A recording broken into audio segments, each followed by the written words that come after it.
అందరికీ నమస్కారములు. అయ్యలారా అమ్మలారా అందరూ వినండి. ఈరోజు ఇక్కడ బుర్రకథ జరగబోతుంది.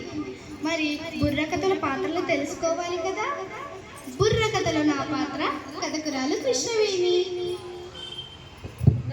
నా వంతు రాజు. నా వంతు రోజా. ఇంకా ఒక మంచి పాటతో మొదలెడదామా? సరే.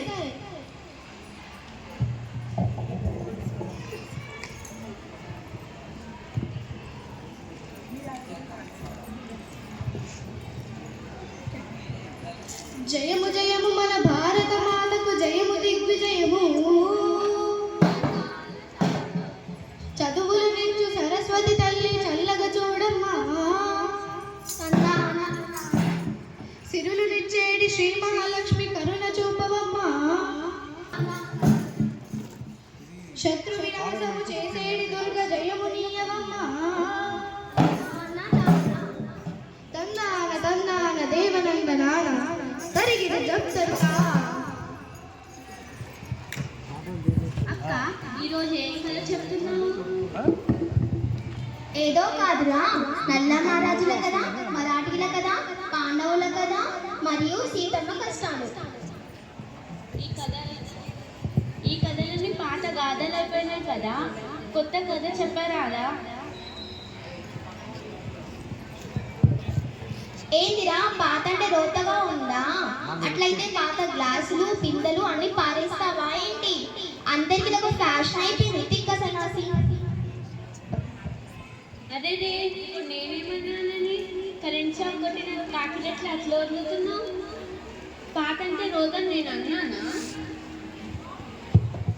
అరే తమ్ముడు చెల్లి, మీరు అలా కొట్టుకోకండిరా. తమ్ముడు అన్నట్టే మనం ఒక మంచి కొత్త కథ చెప్పుకుందాము. మనం ఈరోజు చెప్పుకోబోయే కథ సీత ఇష్టాలు. ఇంకా మొదలెడదామా?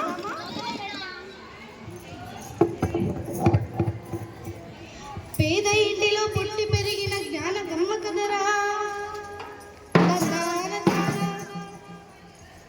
చదువు సంధ్యలో పైడి పొందిన వీర బాల కదరా.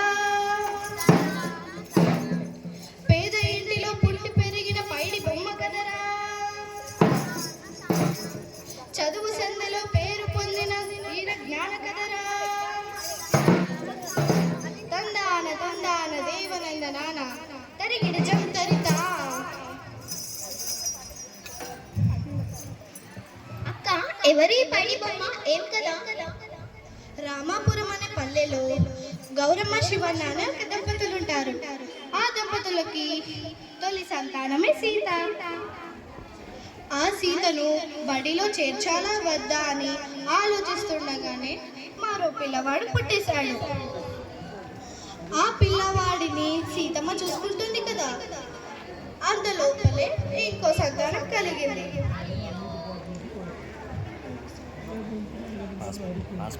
ఆలస్యం అమృతం విషం అంటే ఇదేనేమో. నోరు మూస్తావా పోయావా? అక్క చెప్పేది విను. నోరు మూసుకునే కాలం పోయింది.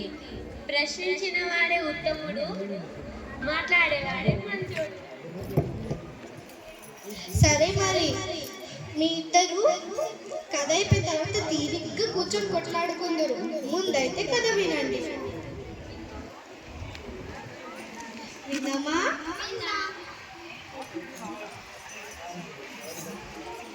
పూట గడవని తల్లిదండ్రులకు పాటలు ఎక్కువాయి.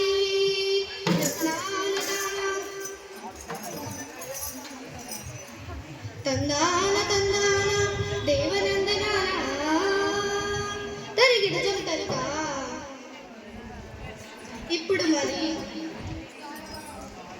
ఎందుకు ఇలా కొట్లాడుతున్నారు? కొట్టుకోకూడదు కదా. తీరిగ్గా మనము కూర్చొని చెప్పుకుందామా? సరే, మరి సీత బడికి వెళ్దాం అనుకుంది. కానీ మీకు తెలుసా, ఆ ఊరికి కొత్తగా శ్రావణి టీచర్ వచ్చింది.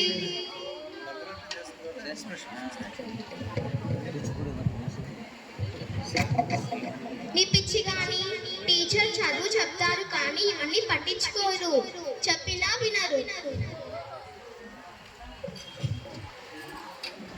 సాధ్యం అవుతుంది. మా బడిలో టీచర్లు వివిధ రకాల కథలు, గాథలు, పాటలు ఎన్నెన్నో నేర్పిస్తారు. వారి సొంత బిడ్డల్లా చూసుకుంటారు. నువ్వు నోరు మూస్తావా పోయావా? అక్క చెప్పేది విను. ఏంటిరా మీరు చిన్న పిల్లలాగా ఊరికి కొట్టుకుంటానే ఉంటారా ఏంటి? సరే కానీ మనం ముందు కథ మొదలెడదాం.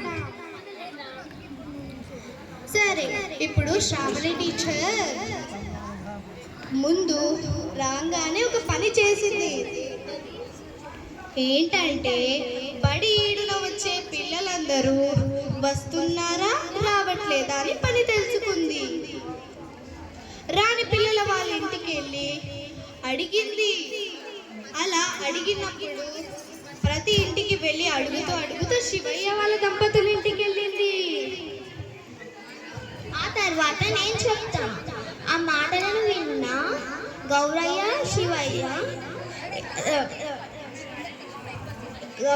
శివయ్య సీతను దాపెట్టాడు. అవును, చెల్లి ఊహించింది నిజమే. గౌరమ్మ శివయ్య ఎక్కడ బడిలో చేర్పిస్తామో అని సీతను దాపెట్టారు. అప్పుడు టీచర్ వచ్చి ఆ దంపతులను అడిగితే మా దగ్గర అలాంటి వాళ్ళు ఎవరు లేరు అని చెప్పారు.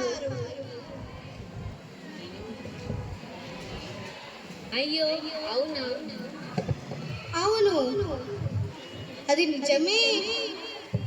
అక్క, సీత ఏమేం పనులు చేసేది?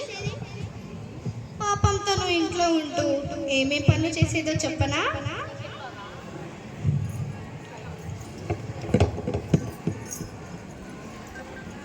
ఇంటి పని మొత్తం చేసేరా, వంట పని మొత్తం నేర్చేరా, బీడీలెన్నో చుట్టెరా, మరెన్నో ఇంకో చేసేరా, తరిగిన జంతరక.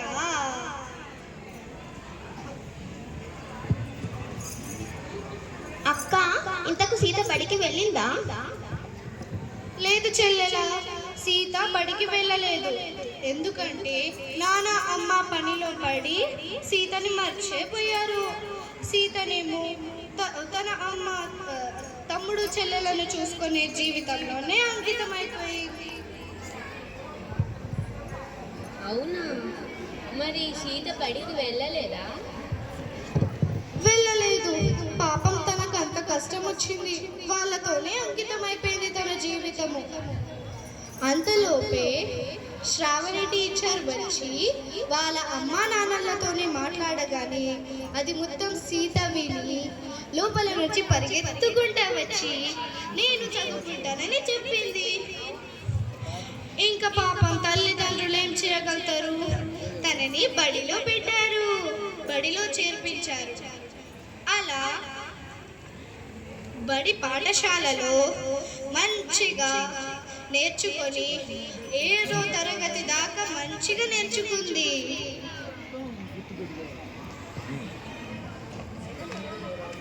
దాని తర్వాత అక్క